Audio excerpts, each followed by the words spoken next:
Hello, everybody, and welcome back for episode 7 of Graham's Haunted Life.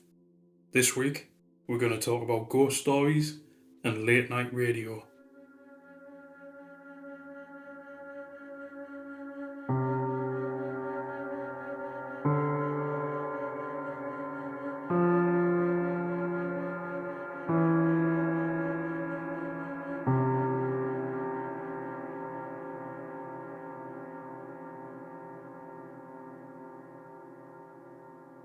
Okay, so as you'll be able to see on the graphic that's on your screen now, this episode we're going to talk about ghost stories and we're going to talk about late night radio.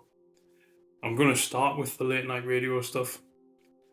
Now I'll get the obvious mainstream radio stuff out of the way. I've always loved listening to the radio. That's one of my favourite sort of mediums for taking in information.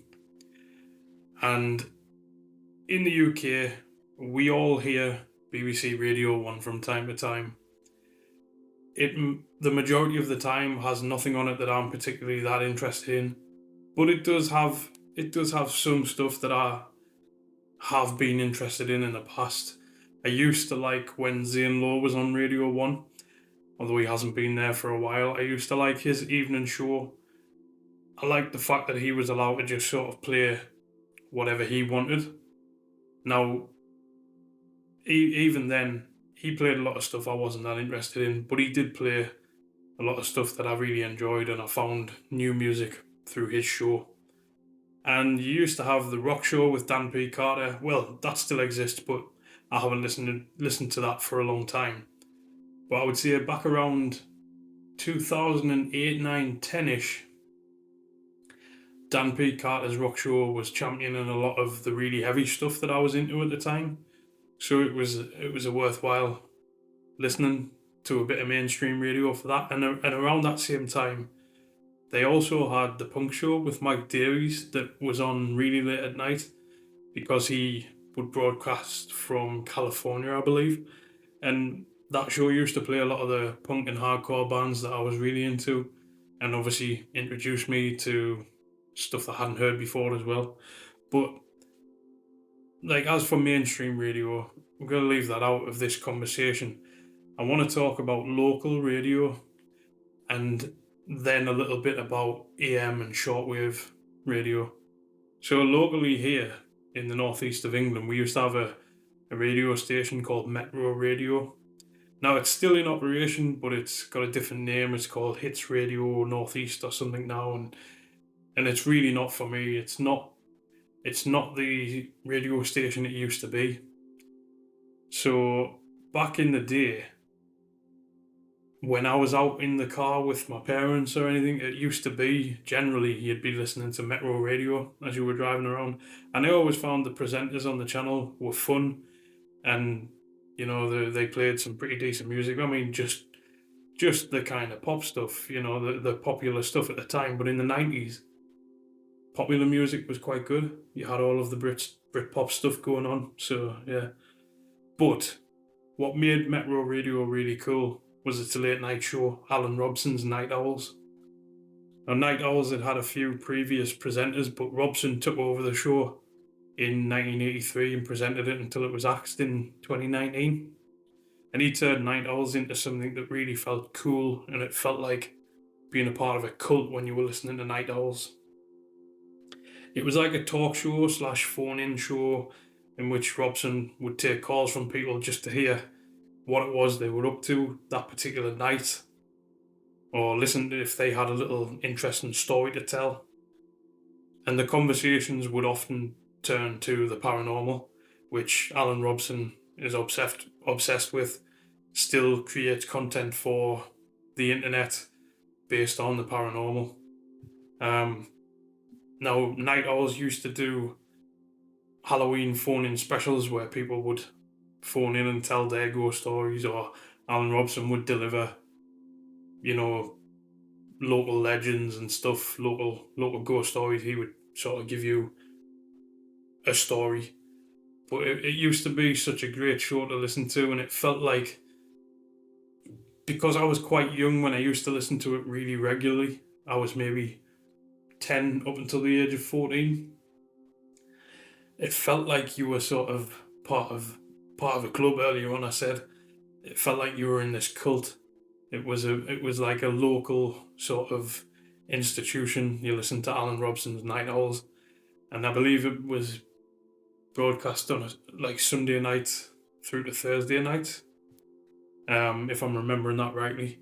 But it was so cool, and I mean, I'll occasionally go onto YouTube and look for uploads of old shows. There's a full thing there on YouTube of their 1988 Halloween special, which is the year I was born.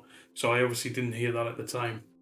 Um, yeah, I just absolutely loved it. Now, those specials on Halloween, the entire show would be dedicated to the paranormal stuff. But on any regular night, you could call in to Night Owls and just talk any old crap with Alan Robson, basically. And me and my friend actually got on Night Owls one night, so it was like a midweek thing in 2012, I believe. And we were just me and my friend were hanging around together, and there was nobody else around. It was a really boring night, and it was getting late on. He decided, I want more cigarettes. Let's jump in my car, and we'll go to like a 24-hour garage, and he'll get some cigarettes. And as we were driving, we were listening to Metro, and Night Owls was on. And we decided we were going to phone in and just tell him how we were having a boring night. But then we've jumped in the car and we're driving around listening to Night Owls, and it turned into quite an enjoyable night.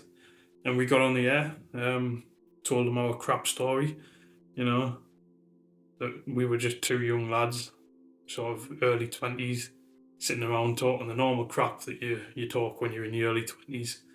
And we decided to hop in the car. I did get cut off during the call, and I've regretted it ever since, because it was like the call was going so well, and Alan Robson seemed to be enjoying the little story we were telling him. And at some point, I let a swear word out, and they instantly just cut us off. Even though it's like late night radio, I just don't think they can put that out there. And I'm sure afterwards he referred to me as a wally for swearing, and we were took straight off the air. But yeah, what a great show that was, and Alan Robson is a big part of the reason why I'm doing this podcast and talking about aspects of the paranormal and stuff like that, because I really loved his show, and I love talk radio in general. And that was a Northeast institution, and I'm sad that it's gone. Although, like I said, Alan Robson does still produce content for the internet. He'll record a kind of podcasting where he just talks about different paranormal cases or different aspects of the paranormal and the supernatural. But unfortunately, not as far as I know, he doesn't have like a phone-in type of thing anymore. And I just thought it was great. I love that kind of radio. If I could build a time machine, I would go back to those nights where I sat up late at night in my bedroom with my little radio listening to Night Owls. What a great time. I always really enjoyed just sitting in my bedroom late at night and just rolling through the AM and shortwave bands on this little radio that I had, even when I was really young, just listening for voices to emerge from the static. Even though I didn't really understand the topics of conversation that were going on when I did find a voice and a talk station, there was just something so spooky and at the same time calming about the voices and the delivery of the voices. Somebody who does radio and they've done it for a long time, and they really have like a smooth delivery, and they've got a really good voice for radio. I just find that so calming, and at the same time it was creepy, because that's an aspect of radio that's gone now. It's all sort of DAB. You don't have to roll through the dial and find the right frequency and tune in and try and eradicate all of that static. You just don't have that anymore. I I really miss that kind. I mean, I know you still can buy a radio that has the three bands and you can look through and find something, but more and more as time goes on, AM stations are being closed down. Shortwave radio is not really used so much anymore. You don't tend to find much on there anymore. I know Talksport is still on AM, but I'm sure that's due to disappear within the next couple of years, and it's quite sad. It's quite sad. They could have sort of, or rather, there is space for small stations to spring up and use, AM and shortwave and whatnot, and continue broadcasting in that old-fashioned way. Not that I don't like the AB radio. It's you know it's a nice clean sound. It's you get what you want. There are lots of stations out there to choose from. You can pretty much listen to anything you want, but it just doesn't have the same character. Now I used to sit late at night listening to all sorts of channels, and I was a little bit nerdy like this. I would have a little notebook, and if I heard a song I'd never heard before, it would get noted down in my little book. If I heard something being spoken about that just seemed interesting to me, even if I didn't fully understand it, I'd just take little notes of it. I was a little weirdo like that, and I still do listen to the radio. I have a radio in the kitchen, and when it's my turn to cook food, I put the radio on, and I like the different, talk stations. I like LBC, I like Talk Sport if there's boxing on, because I'm a big fan of boxing, and it's still nice to just listen to the radio. It's just a shame that it doesn't have that character anymore, where you've got to roll through the dial. But on top of my radio set in the kitchen is a little notepad and a pencil. If I hear a new song that I quite like whilst I'm cooking, I quickly jot down what it was. And I think I'll do that until the day that I die, or until the day they take radio away completely, although I doubt that's ever going to happen. I think it's a little bit sad though that radio has changed so much, and I don't feel like that's the way young people find new music anymore, and it's a little bit sad. I I really doubt that there are young people out there nowadays listening to the radio and taking down notes of songs that they liked. I doubt that's happening very much anymore. I mean, back in the 90s, you shouldn't really have done it, but everybody used to record the chart show on a Sunday and stuff. Everybody used to do that, and that's a thing that's sadly gone. And I really miss that sort of aspect of listening to the radio. It just felt like you were tuning into another planet at times. It was great. But while we're on the topic of listening to stuff, I'll get into this week's album of the week, which is "God Damn It" by Alkaline Trio, who are a punk rock band from Chicago. Um, "God Damn It" was their first full-length album, released in 1996. Now, the copy I've got of the album here with me is a 2008 reissue, and it came with a DVD and a nice little booklet full of pictures and stuff of the band from the era that the album came out. And there's some really great pictures. Like on the back cover, you've got the three of the guys stood in a dimly lit room with red walls, and they've got like black makeup on their eyes and stuff. And when you watch the DVD that's in here, you see that they were just stood in a bedroom, and one of them, in one hand that was out of shot, was holding a lamp with a red bulb, while one of their friends took photographs for them to use as promotional material. But it's a really great album, and a really great example of kind of horror tinged punk rock.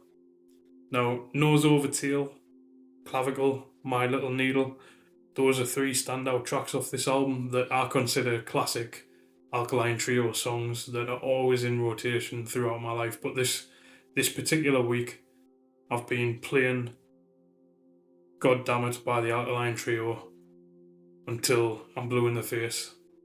It's a great album, and if you've never heard it, or if you've never heard Alkaline Trio in general and you've got an interest in punk rock, I think you'd really like it, and it's really, really worth your time. Great album. So let's talk about ghost stories. Now, I'm currently writing a book of short ghost stories, horror stories, and some of the stories are pure fiction, whilst others are embellished versions of things that actually happened to me. The book is almost finished. I've got ideas for two, maybe three more short little stories based on true events in my life that I'm going to get written up. But my aim is to publish it using Amazon in time for autumn and Halloween. I've gotten the artwork created for the cover. I've chosen a pen name because I don't want to just use my own name. And I'm really excited about it. The fact that I might have a book out there and a contribution to the world of horror. Whether one person, 10 people, 10,000 people, whatever, however many people read that book, I will be over the moon. And it would be nice for me just to hold a printed copy of something I've written. And I'm most certainly not claiming that it's going to be Shakespeare or anything. It is trashy horror writing. It's not breaking any new ground, but as I said, a handful of the stories are based on, things that genuinely happened in my life. Now, a couple of weeks ago, I met up with two of my friends for a couple of pints in Durham, and we like to have a little sort of tour around the city centre, around the really old pubs. I'm not much of a drinker, but I'll have a couple of pints as we go. And we got talking in one of the pubs about ghost stories. And one of the two lads that I met up with, I've known him since infant school, and we were in school all the way through. We ended up working together at one point. But I've known this particular lad for, well, I'm 38 now, and I've known him since I was 3. So 35 years. It's his birthday today, actually. Yeah, we got talking about ghost stories, and me and him got talking about just how creepy our old school building was. And this is what's sort of put it in my head for like another couple of stories to add into this book. There were a few things that happened in that school that were genuinely creepy and really hard to explain. And one of the things that happened, a teacher witnessed as well. And the scariest part of this little event was that the teacher looked scared. The teacher must have been thinking, I think I've just seen a ghost. That was the scariest part of it. Me, my friend, everybody else in the class, we witnessed this thing happen. The teacher witnessed the thing happen, and the teacher tried to play it down, but you could see genuine puzzlement and sort of a little bit of fear in the teacher's face. Now, in order to hear what exactly was it that happened, you'll have to wait for the book. Even though I'm going to embellish what actually happened, it won't need much embellishment because it really was creepy. Now, one of the stories in the book that's based on something that actually happened to me, it's been turned into a full-blown ghostly tale in the book. But the real story was actually just a very strange encounter that left me feeling very uneasy. And it's had a lasting impact even though it's years ago now. I'm going to end this episode by playing a recording that I made of my account of this story. I recorded it last year. I'd written it down as straight as I could from my memory of how it happened, and then I dictated it to a microphone.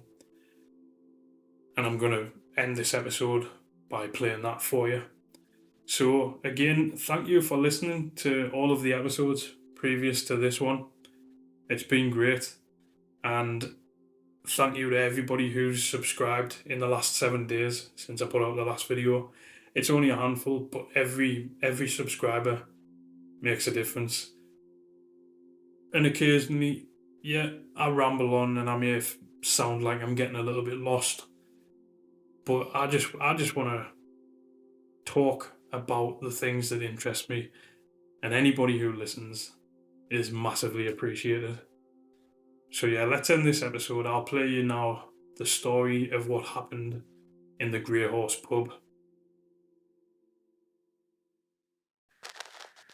Hello, my name is Graham, and at the time of this recording, I'm 37 years old. I'm going to tell you a story that dates back to when I was 20, in the year 2008. The story took place in an old pub that had been closed down. It's a story that frightened me at the time and baffles me to this day. So I grew up in a small village, an ex-coal mining village in County Durham. And in this village there was a pub called the Grey Horse. And around the time of this story, that pub was constantly in a state of opening and closing and opening and closing. Nobody could keep it going for more than a couple of months at a time. There would be a new landlord in and a new landlord out. And during the times when the pub was closed down, young people in the local area would break in and sort of ransack the place. And at this time, me and my friends were sort of young people, and you're working, but you don't always have the money to go on nights out or go to another pub that is open. So a lot of the time after work, you meet up with your friends and you're just walking around. There's not much to do in a little place like Haswell. There's not much to do for anybody at any age in a little place like that. So we're walking around, and we walk down the road that goes behind this pub, the Grey Horse. And at this particular point, the Grey Horse has been closed down for a little while. And we noticed that the gates to the backyard of the pub were open. And we're curious and we're bored. You know, there's nothing at all to do in this little village. So we wander into the backyard of the pub. And we notice that the back doors that lead into the function room are open. So we wander in. And it's dark in there, but we wander through the function room and through a set of double doors into the bar, the snug bar. And from there, you have two choices. You can go to your right and go through a door that leads to the toilets, the kitchens, the stairwell and the main bar. Or you can go to your left that leads to the front door of the pub and another door into the main bar. Now that front door is completely boarded up at the time. So we go through the door to your right that leads to the toilets, the stairwell, the kitchens and the main bar. We look around the whole ground floor, the kitchens, the main bar, the toilets. We're not breaking anything. We didn't break in, I must stress that. The doors were open and we were just young, bored idiots. We searched the entire ground floor. There was nothing there really. The place was pretty well gutted. And then we went up the stairs. Now this place is quite an old building, a 3-story building, or part of it is a 3-story building with really high ceilings. We went up the stairs, we searched every floor, we looked in every room, and it was dark, but there was nobody there, nobody at all. And when we were finished at the top floor, we came back down, and we went back into the snug bar, and we were just standing around for a while, and after about 5 minutes of us just standing around and talking in this dark room, I looked towards the doorway that we'd gone through, the doorway that leads into the toilets and into the upstairs part, and I could see a policeman stood there. And I quietly said to my friends, "There's a policeman in the doorway." And they looked around and said, "No, there's not." But after a couple of seconds, they all started to murmur, "Oh yeah, there's a policeman right there in the doorway." And we were all pretty frozen. But the weird thing is, so was the policeman. He just stood there. He never said a word. He never moved a muscle. He was just stood there. And we slowly started making our way through the double doors into the function room, which would then lead us out of the back door of the pub again. When it dawned on me that the policeman's uniform looked like it was of a different time. In 2008, the police would have been wearing those sort of stab-proof vests and the big hats.